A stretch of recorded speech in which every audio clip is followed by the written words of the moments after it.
Diana. My name is Skylar. I'm really excited to interview you. I asked to interview you. I don't know if you remember, but I'm the one that bowed when I met you during Pride, and you told me that I needed to bow deeper. And it was awesome. Oh dear. It was amazing. She made me kiss her rings earlier. Did you really? I really did. I love it so much. I thought it was the most, you know, like the Mafia Don or something. Yeah. I love that so much. I'm really a peacenik.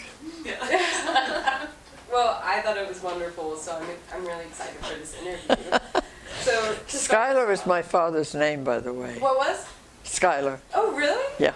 That's cool. How was it spelled? SCHY, whatever, I don't know. That's cool though. That's awesome. Well, we're just going to start off with kind of a general introduction, your name, your age, and what you identify as. Any type of identifiers that you feel you want to express. Okay. Okay. Go ahead. Say it again. Your name, your age, and any identifiers that you want to express. Okay. My name is Diana Rivers, and Rivers was a taken name. My birth name was Smith, my married name was Folly, and I didn't think I needed either one of those names to follow me into the rest of my life. And I was looking for a nature name, but not one that was so new agey or fluffy or something that it would embarrass me later. So Rivers seemed pretty solid. And I've loved having that name. I love seeing it on my books. I was like, oh, that's me. Wow, look at that on a book. That's amazing. So that's I changed my name when I moved down here. I was living in New York. My ex-husband went to Vermont, and I went to Arkansas. And he never set foot in Arkansas. I thought it was funny that I lived here, but... Oh, well, that's awesome. What year did you move here? 72. 72. Usually I don't remember years, but that one I know. A distinct one. How old are you? 90. 90? Congratulations. I'm working on being 91. I'm almost 91 in October. Oh, awesome. That's amazing. Yes. How do you identify? What do you identify as? Lesbian? Not? I identify as lesbian, but I'm close to saying I'm bi. It's really, Awesome. I don't want to shock my community, but... Do you want that in the Yeah, document? yeah. I think I would speak up for the bi position also. Awesome. That's amazing. But I'm a lesbian patriot, so... I love that. I love that. So, what are your experiences with activist organizations? Oh, my. See, we're talking about a lot of experience before being a lesbian. Mm-hmm.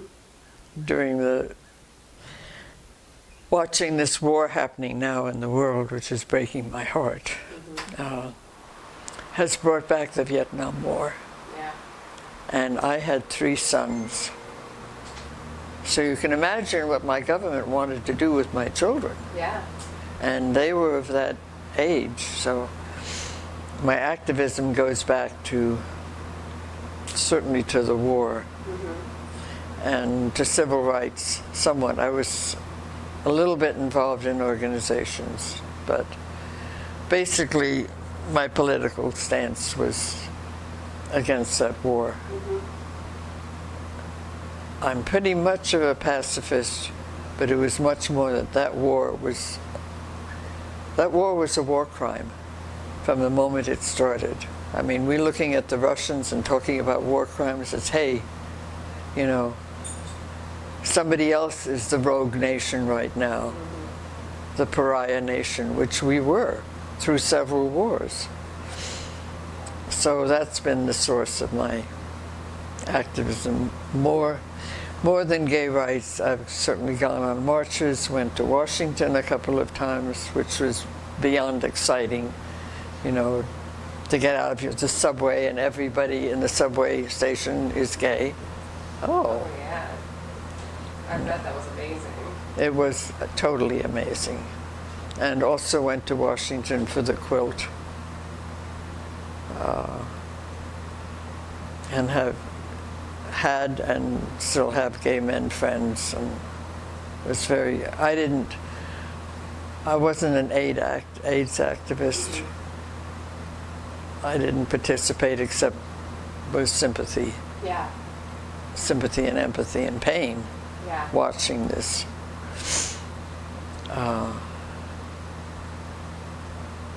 And my focus has been community. That was my focus before I came out as a lesbian.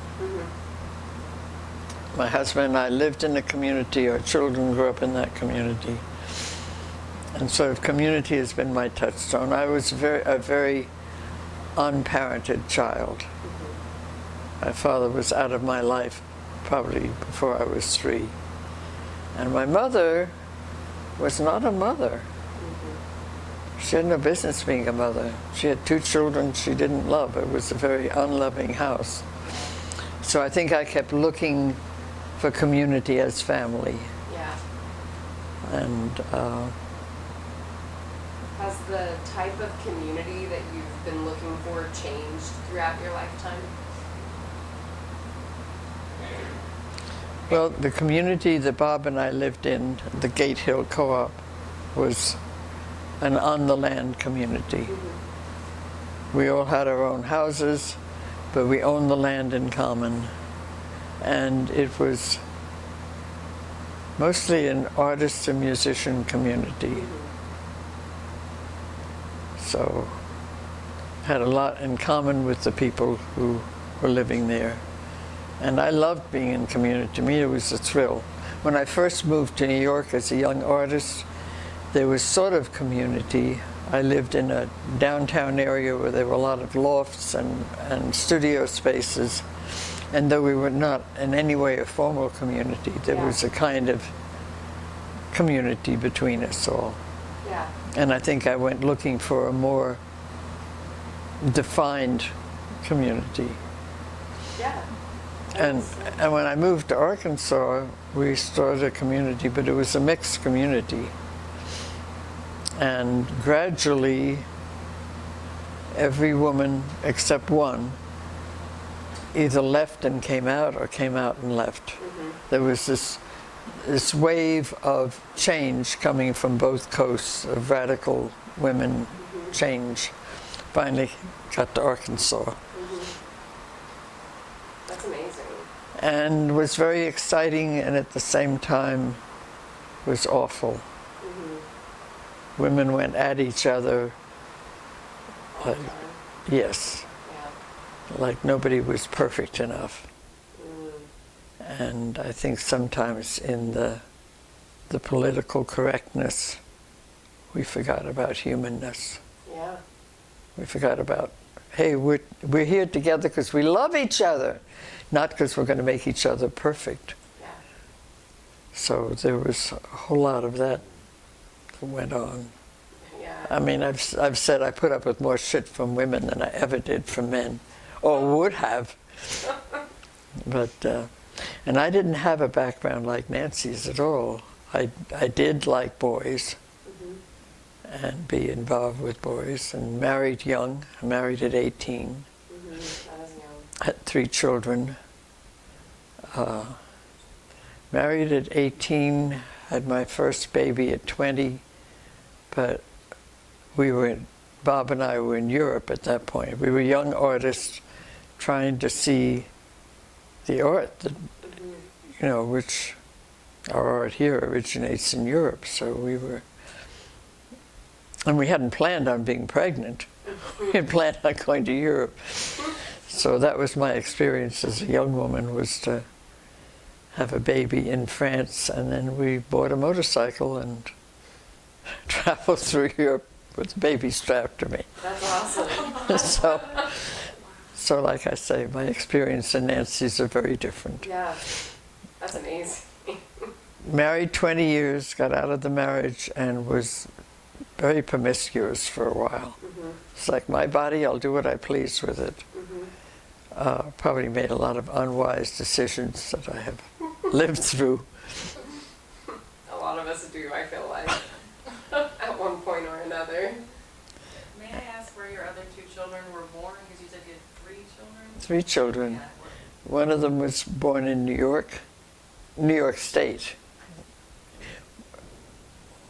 One in Paris, one in New York City, and one in New York State in Stony Point.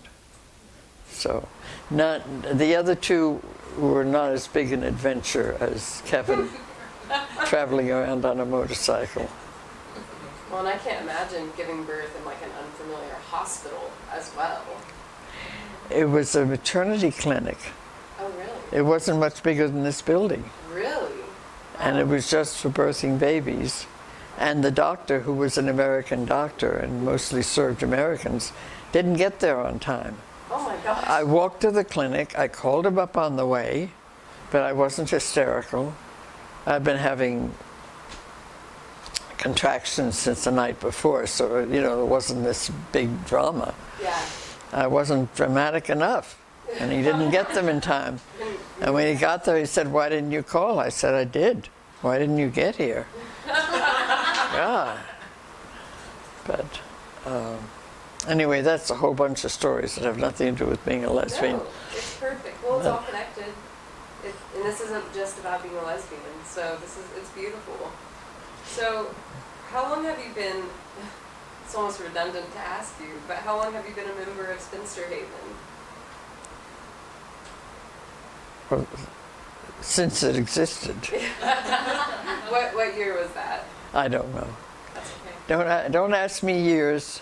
I gave you one date. I came down in 72.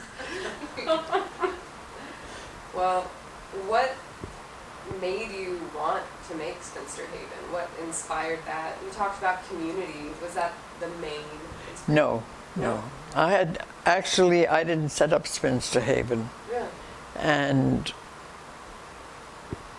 when Suzanne Forrest started talking about the idea originally was, if we're going to get old, we don't want to end up in a nursing home with a bunch of people that we can't even speak to, who wouldn't understand our experiences at all. We want to have our own space. So that's how Spinster Haven started. And I actually sat back and thought, I am not getting involved with making this happen. I've done that too much. What happened? You know. You did get involved. No, not really. You never did?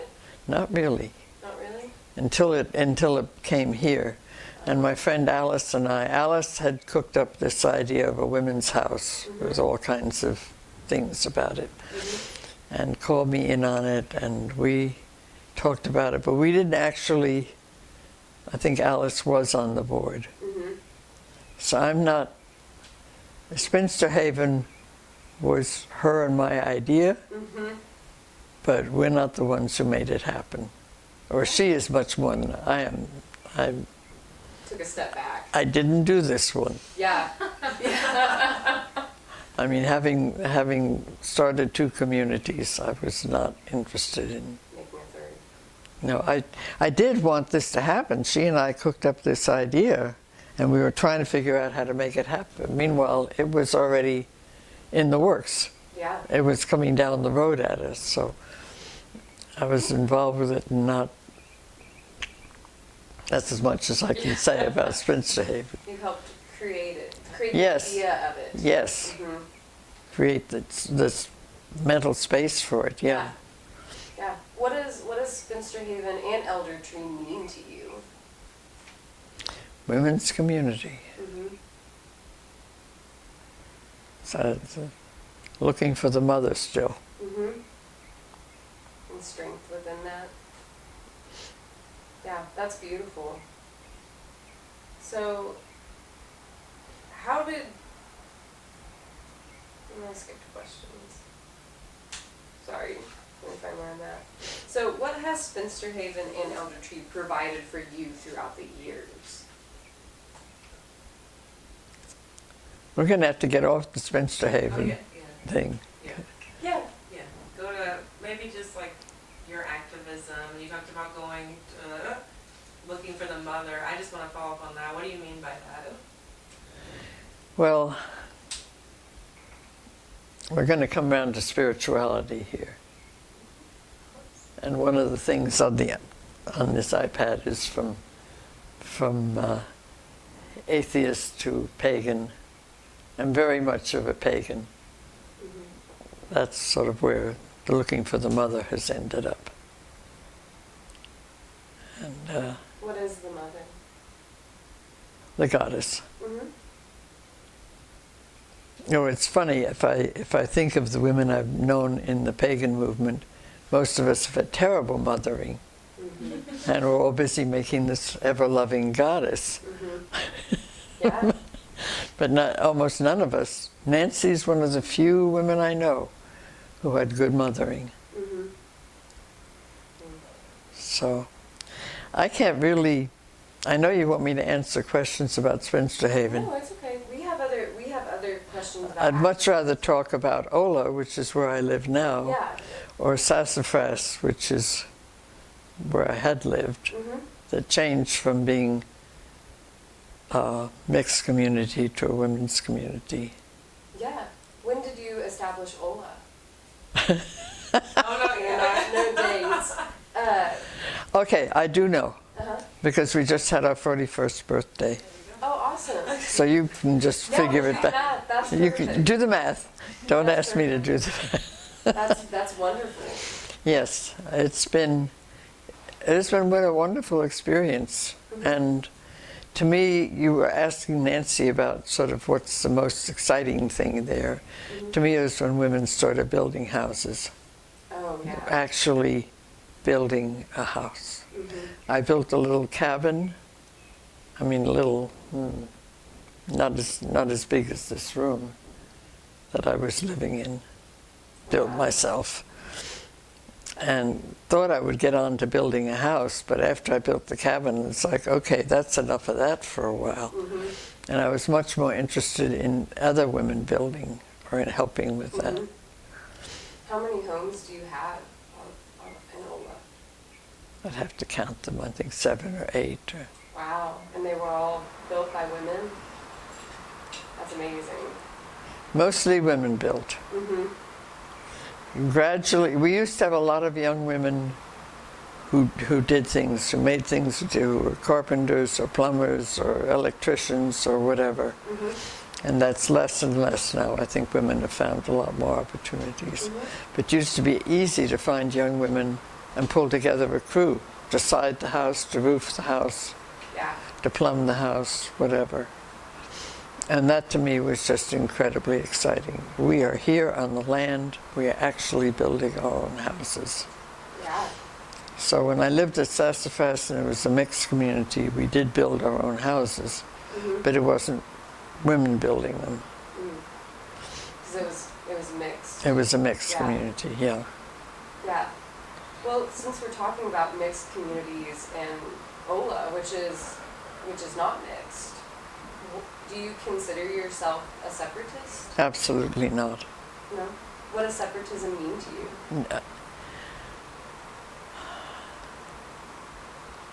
How do I separate this out? I'm certainly against the patriarchy. I'm sick to Yes. death of it. Yes. But I have sons that I love. There are men in my life that I love. I have no place for. I can sympathize with the separatism as one way of cutting that cord Mm-hmm. and getting loose from that attachment to men.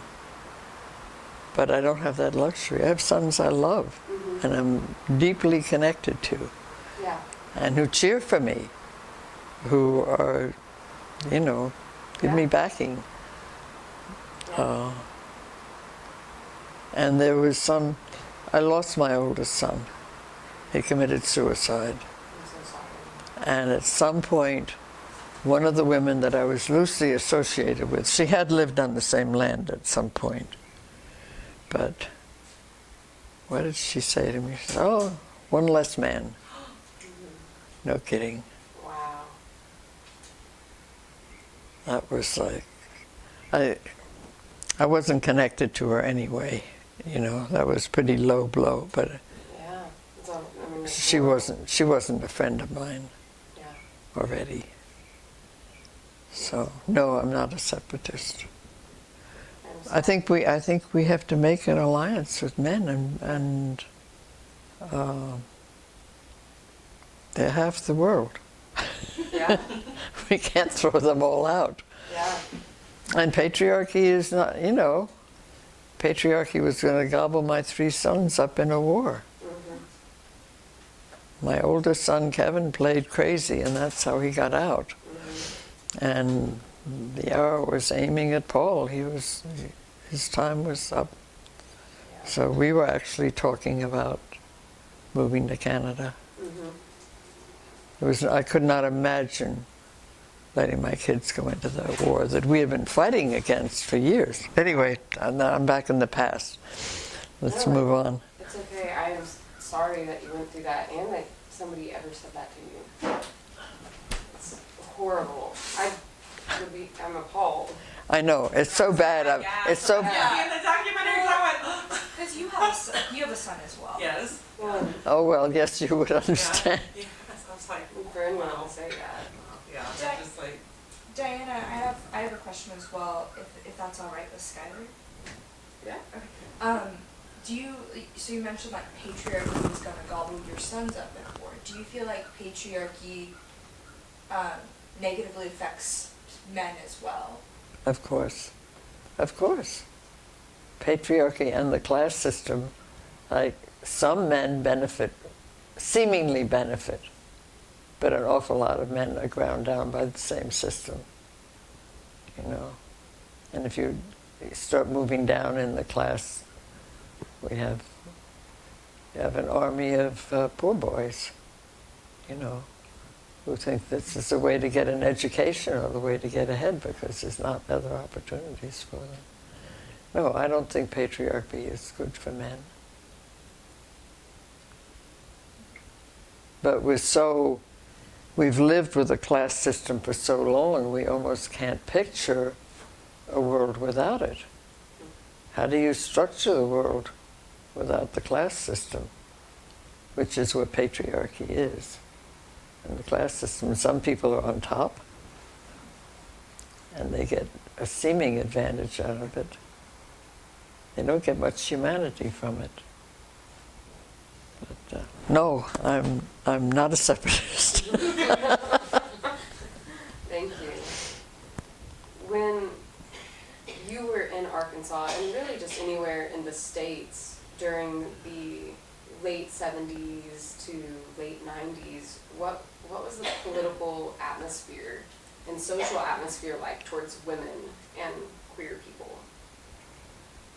I don't know that I can answer that. That's okay. I don't have a sense of that. Yeah, that's... What I do remember was when we would have a gay pride march, and it was like 10 or 12 of us would assemble ourselves. If it was 15, that was like, wow. And it was sort of the same question every year. Do I have to do this? You walk down the street with your little sign hoping nobody's going to drop something out the window on your head. Now you walk down the street, thousands of people. Yeah. Thousands of people out there. Well, you saw it. Yeah. Yeah. Screaming, shouting, waving, loving you. Jesus, what a change. Yeah. And no, that definitely was not true of Arkansas at the beginning. Could you have ever imagined it would have gotten to No. where we are? No. When the 10 or 12 of us shuffled out there and walked through it, no, I could not have. I have a brain that loves to fantasize things. I did not fantasize that mob of people yelling and cheering and waving flags and loving us. I could not have pictured that. I've never even been to a pride parade like that. It was 30,000 people. I have never even experienced it. Like, who made it count? How the fuck did they count all this? I don't know either, but they told us there was 30,000. Well, all right, I won't argue with them. Perfectly happy to go from 13 to 30,000. That's lovely. Yeah. But no, it was amazing. I had never experienced anything like that either. It was amazing. I'm glad that you've gotten to experience that. yeah, through your life. That's amazing. Yes, Probably mind-blowing. totally, Yeah. totally. I couldn't, as I say, nothing in my wildest fantasy would have pictured that scene that you saw the other day. Yeah. Man, that's Brings tears to my eyes. amazing. Well, thank you. So, with your experiences in land movements and living in those communities, have they changed over time? Like how they are constructed, or it can even specifically be Ola. Has Ola changed over time? Yeah, I hate to say this, I think we're less of a community than we were. When we were first on the land and building, we were pretty intensely a community and met with each other all the time. And now it's much more a bunch of individuals living on the land. We still are interdependent, but the kind of community sense that was there when we were first building, everything was new. Yeah. And in fact, we had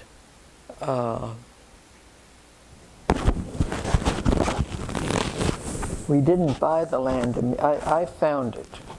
I went out with the real estate agent and I found the land. And we didn't buy it immediately. And it was confusing because the people on the land, that were living on the land at that moment, didn't own it anymore. They had traded with somebody else. They were new owners who we hardly ever met with or ever saw.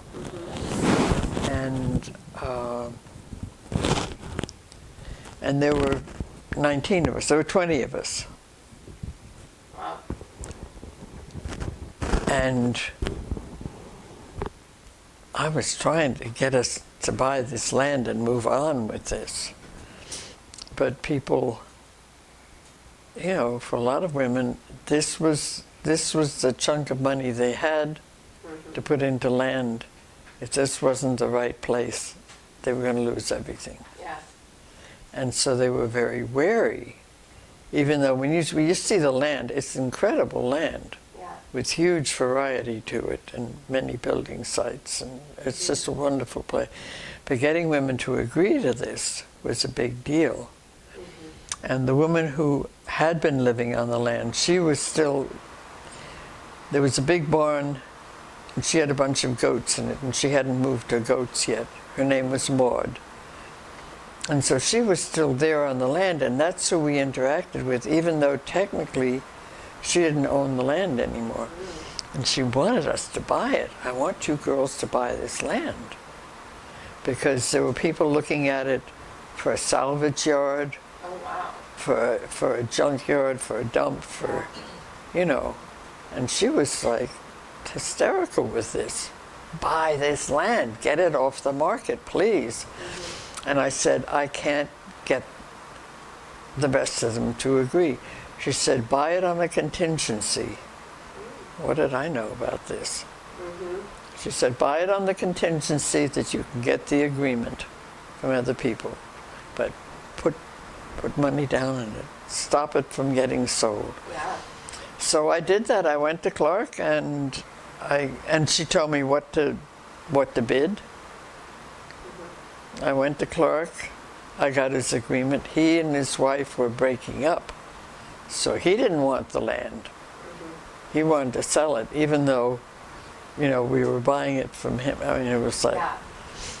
So I got him to agree. We got a contract. And then I think he couldn't call me.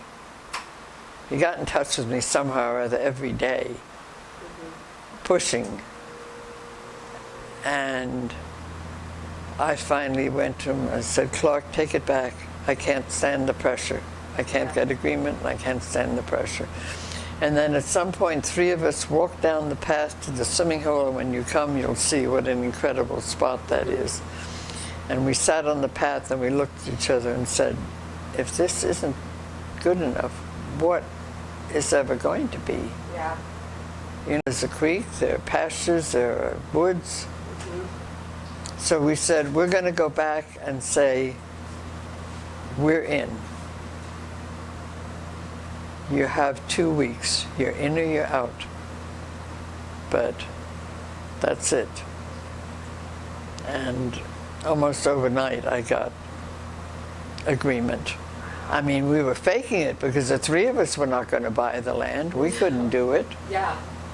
But they got it that the time for piddling around was up. And Clark was going to pull it out from under us. And I went back to him and said, it's okay. And I had offered him $100,000. And he said,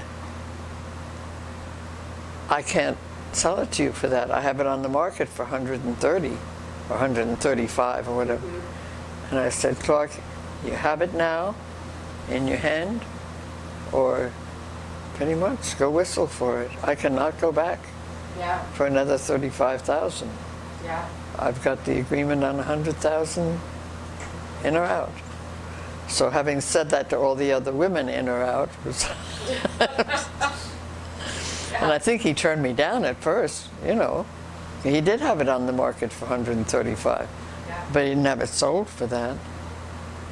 So anyway, that's It was meant to be. a little story about the beginning of the land. So. Yeah. Oh man, it was all meant to be. Huh? It was meant to be. Yes, yes, and it is fantastic land, and it does go from sort of mountaintop down to creek. And Do a lot of the original people that put in money live there still? No. no, 2 of us, Wow. You and Judith, Okay. who is a writer. She was a truck driver. She was part of the women's collective that was operating out of the warehouse. It was a women's trucking collective. That's a whole other story. Yeah, that sounds like a whole other. There's a whole other story. That's amazing. But yeah, we're the only ones left. Wow. The land has just kept changing hands. Mm-hmm. Mostly houses haven't gotten sold. Mostly it was unoccupied land that turned over, got new. And we used to have a waiting list. We haven't for a long time. Okay, now what? Good to go? Yeah, we're good to go. So I have one more question before we go to the art. So you lived in, was it Sassafras. Sassafras, yes. And that was a mixed community. It was a mixed community, yeah. So what has the differences been between the mixed community and Ola? And do you have a preference? Is there one that you enjoyed being at more than the other? Yeah, Ola. Yeah? I'm much more comfortable in a women's community. Mm-hmm. The Sassafras was okay, it had its wonderful moments, but it never steadied down to really being a community. Yeah. It was always a lot of people coming in and out, and some of those women became part of Sassafras. Mm-hmm. I mean, became part of Ola, Mm-hmm. the women who had been at Sassafras. Yeah. Some of them, not all. But What were the main differences between the two?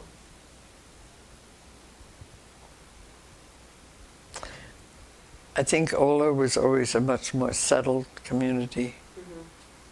We had a bunch of ideas about it. Everybody had their own 5 acres. Mm-hmm. Sassafras was always sort of a hippie community, and there was this constant coming and going. Mm-hmm. And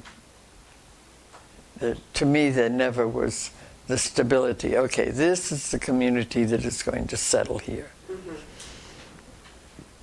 We did lots of wonderful things, including acid trips together and all kinds of nice stuff. Mm-hmm. And a beautiful creek with big swimming holes. And Mm-hmm. it was a wonderful experience, but it never felt like settled community. It never felt like we could hold this. Can we contain this? Can we hold it together? Yeah. Could we go on for 10 years? No. Yeah. And Ola from the beginning was people who said they wanted to be in, you know, Most people stay for a long time Yeah. too. yeah. Yeah. Of course, that didn't turn out to be true either. Yeah, There was a lot of coming and going yeah, before we sort of settled down. that makes sense. Thank you. So you said that you are an artist. What, Yes. What type of art have you done in your life? I'm a sculptor. A sculptor. Yeah, and I can show you a whole bunch of pictures. I'm excited. What type of sculpting medium? Used to be a lot of different things. Lately, it's been cement. Cement. Oh man, that's amazing. Let's see. That's because it's quick. Yeah. You can get the same result in a couple of days that would take you weeks in stone. Months, maybe. Mm-hmm. Come on. Albums. Okay. Oh, Have you been sculpting for a long time? yeah. Yeah.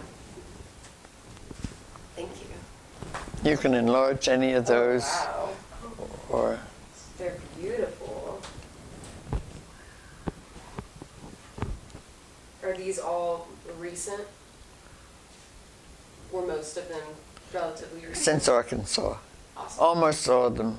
There might be a couple from Hmm? before. Can we have you hold up some of these too so we can get a shot of you? Wow, those are gorgeous. Oh my goodness. Yes, I'll hold up one Might or have two. to have you email some to us. Oh, wow. Have to have me what? Email some to us. Do you use the? Yes, we can do that later. We can just Yeah. pick them off my. Oh my gosh. That's beautiful. So when did you first start sculpting? Not necessarily the year, but around, you know, how old were you when you first got into your art? Probably 12 or 13 or something. You're incredible. Wow. Is that copper? That's bronze, and I didn't cast it in bronze. That was originally made in, I think, cement, or maybe originally clay. Oh, wow. I'll kind of hold it up so we know at least which one I'm talking about.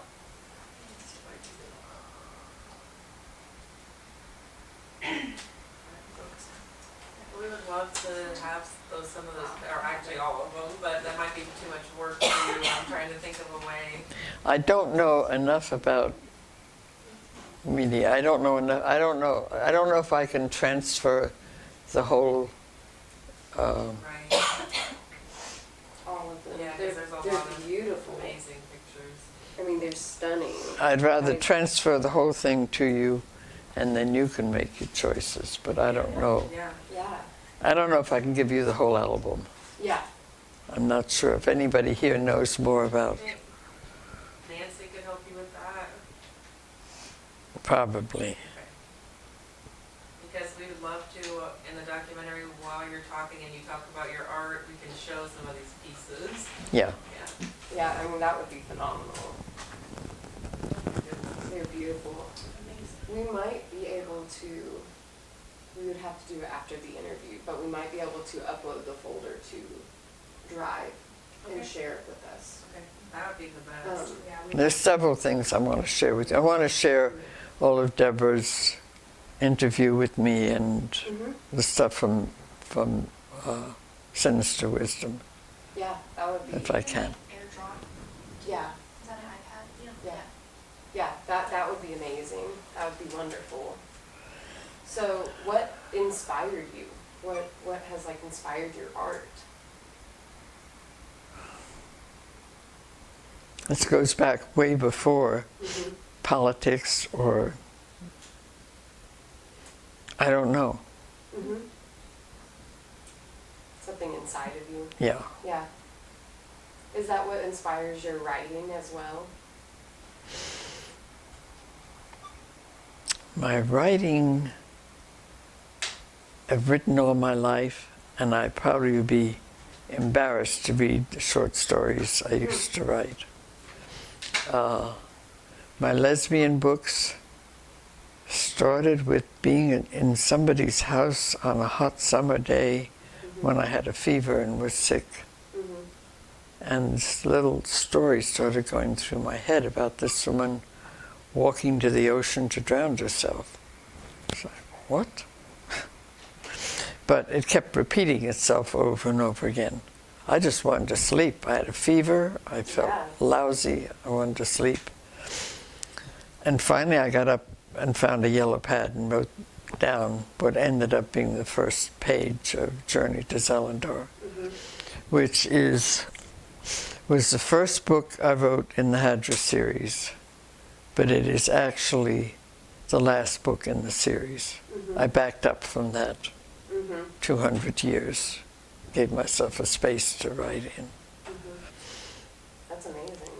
And I don't know where these women came from, but they talked to me, and they talk in this sort of archaic language, and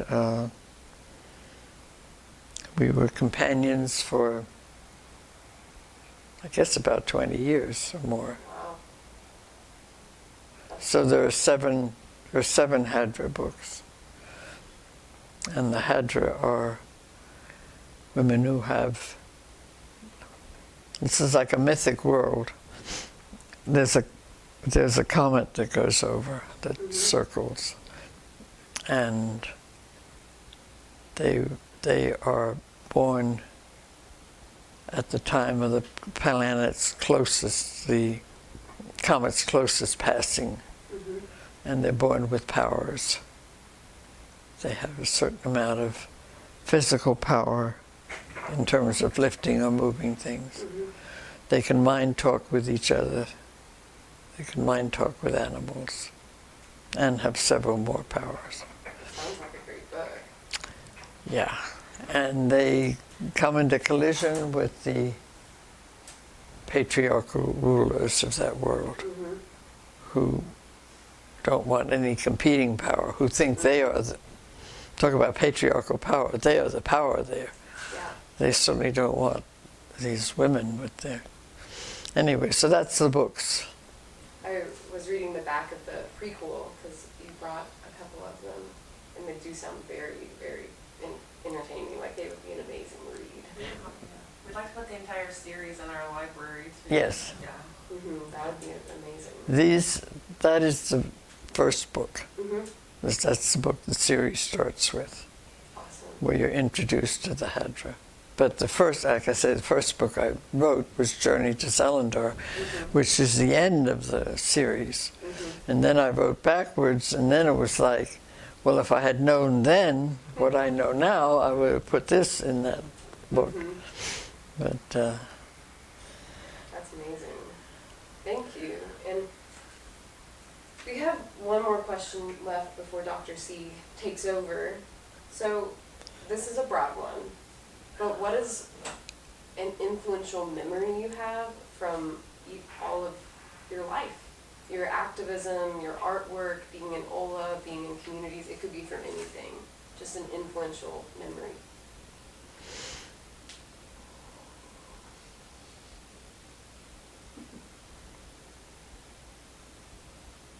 hard.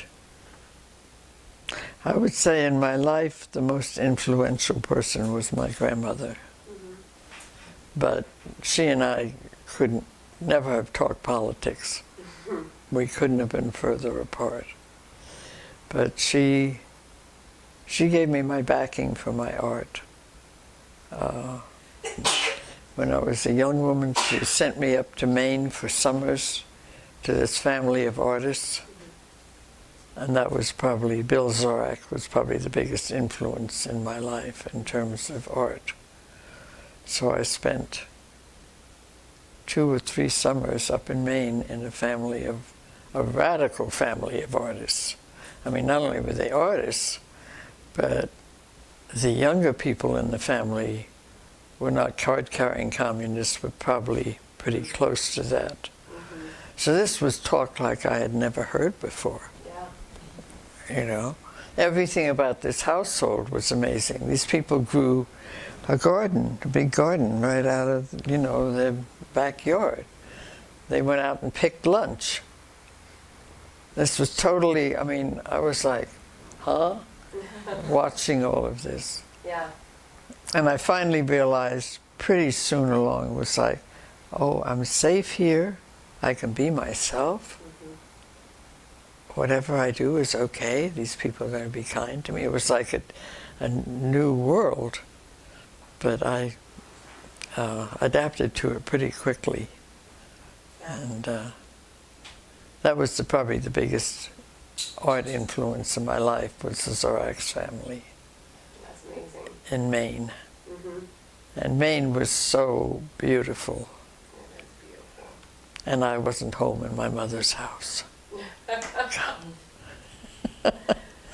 Lots of blessings. Yeah. Yeah, I can understand that. But thank you. Okay, I'm going to jump into something Yeah, else go ahead. here. Several things. The Goddess Festival, Goddess Productions. I sort of becoming a pagan. I hadn't meant to sign up for anything. I was totally irreligious. My mother had me baptized at 12, but I got thrown out of the Bible class. I did manage to get baptized. It didn't take. But the first day in this Bible class, I mean, I was a terrible kid in school. I hated just sitting still and being lectured at. So then my mother signs me up for these Wednesday Bible classes, you know, in the church. We all have to go in and sit down in the church and be quiet and be talked at. So the first day I came in with tent caterpillars, because that's what was hatching out there. And it was a lot of fun to put one down the neck of the girl in front of me. Yeah, I didn't get thrown out that time, but I did get noticed. And the next time I came in with a baby robin that had fallen out of the nest and some worms to feed it. And I would have been I wouldn't have done anything bad. I was all contained here with an occupation and sort of listening. But they decided I was too much and put me out. But they did baptize me. As I say, it did not take. And a little bit when I moved to Arkansas, people were sort of flirting with Buddhism. And I was momentarily interested. And then I got it that, wait a minute, this religion is interested in me from the neck up. The rest of this does not exist. Certainly does not get validated. So I threw that out. And then I had a friend who was involved in women's spiritual circles and tried to get me to come. And I was like, I don't think so. I've gotten away from it all this time. I don't think I'm going to. And she'd say, well, there's going to be drumming. And I finally said, okay, I'll come if I can stand on the outside of the circle and I can leave. And I don't have to say anything, and I can leave if I have to. And so I came, and I got it, that this was just no different from when I was a child and ran out into the woods to find my spirituality. It was, oh, we're here celebrating it. Okay. They're not going to take my soul. They don't even want it. Hallelujah. Anyway, I ended up being part of women's circles and holding some of those circles together. And I also ended up doing something I call Goddess Productions, where I wrote pieces to perform with the accompaniment of drum and flute and dancing and whatever else came along. And I wrote a bunch of those pieces and began performing them publicly with other people. It was script driven. It was a reader's theater, and that was Goddess Productions. And we ended up having a small collective that did that with me, and we went places in Arkansas, in Tennessee, in I've forgotten where, Florida, from different, not too far away states. and here in places in town. And you were performing songs, including dance? Or was it like plays? It was like plays, but it's more like prose poetry. It wasn't plays, naturalistic plays with interaction. Yeah, it was really like prose poetry. Okay.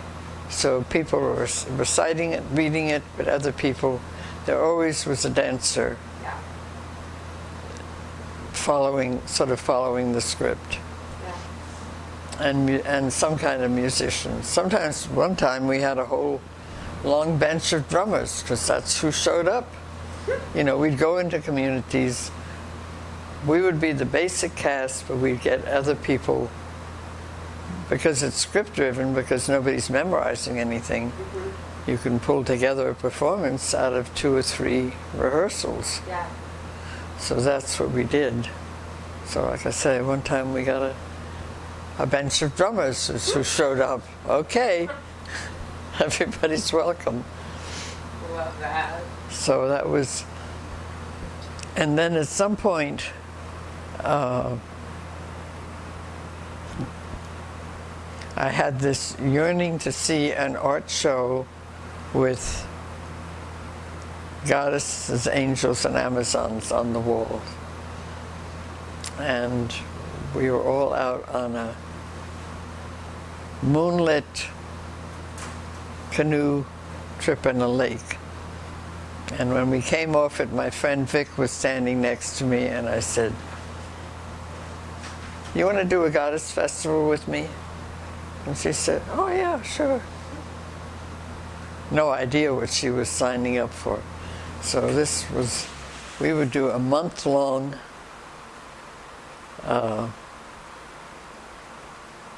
Festival? yeah, month-long festival Wow. with music, art on the walls. Art was the womb, always. And then whatever kind of performance. So, Goddess Festival is still stumbling along. It's now just a couple of weekends. But we did it for 10 years at least, Vic and I. What was the very first one like?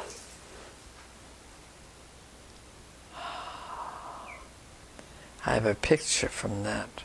It's in my iPad. I'll look for it afterward. That would be amazing. The first one was so exciting to me. I couldn't believe we were doing this in the Bible Belt. Yeah. I thought they will come and kill us.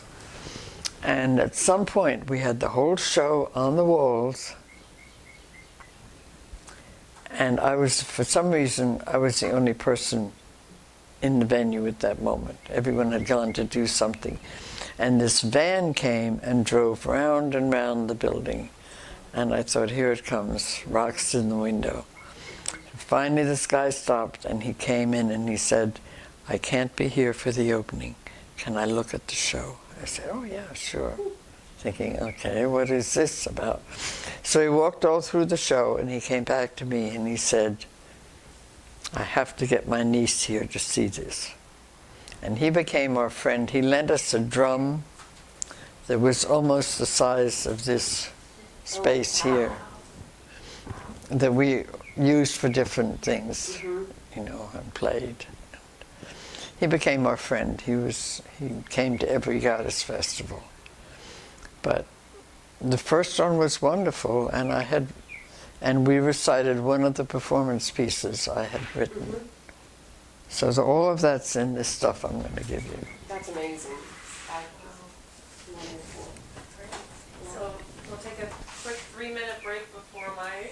So, the Goddess Festival was just one of the venues.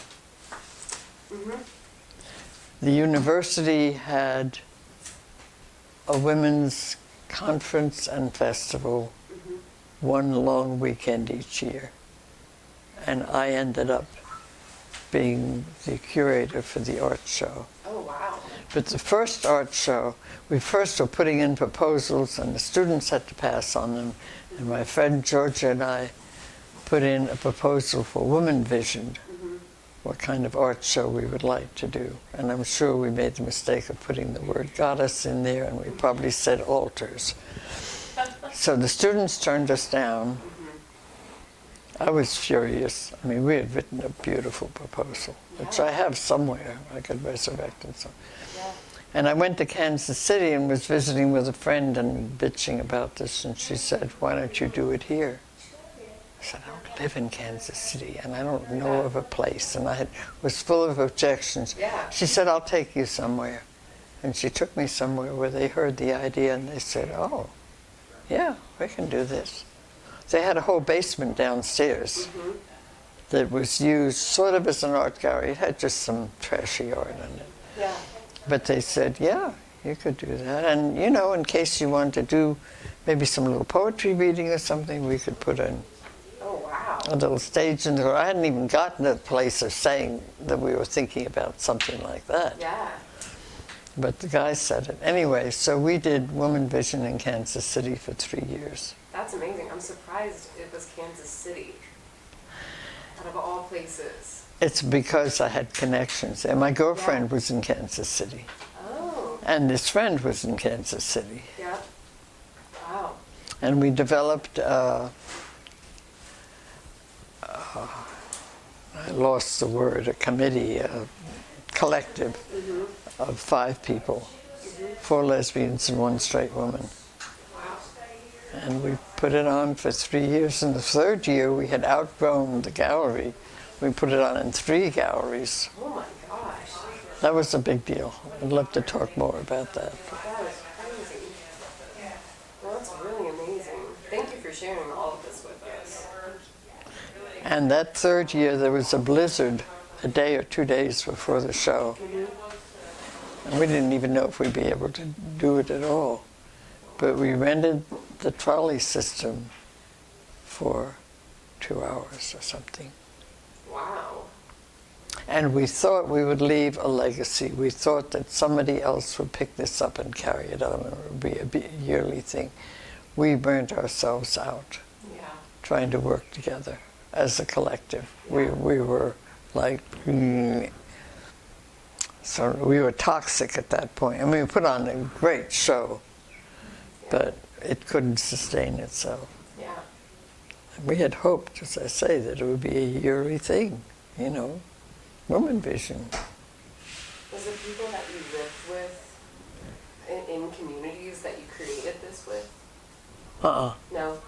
no, There's others. not at all. All of the things that I did, the venues that I did, were separate from my living community. Sometimes there would be somebody in my community who would help out or be part of it, but they were not wedded together at all. Was that like an intentional? Did you choose to not make them together, or did it just kind No. of happen that way? It just happened that Yeah. way. That makes sense. I mean, I was out bopping around. Yeah. People were not following me around, you know. So I was making other connections. Yeah, that makes a lot of sense. But, and I think people sort of let me know they were not going to follow my. In terms of goddess productions, occasionally women I lived with would perform in it. You know, I was always begging, trying to find actors for it. That makes sense. So, let me see, what are we doing on time? Nice. Okay, so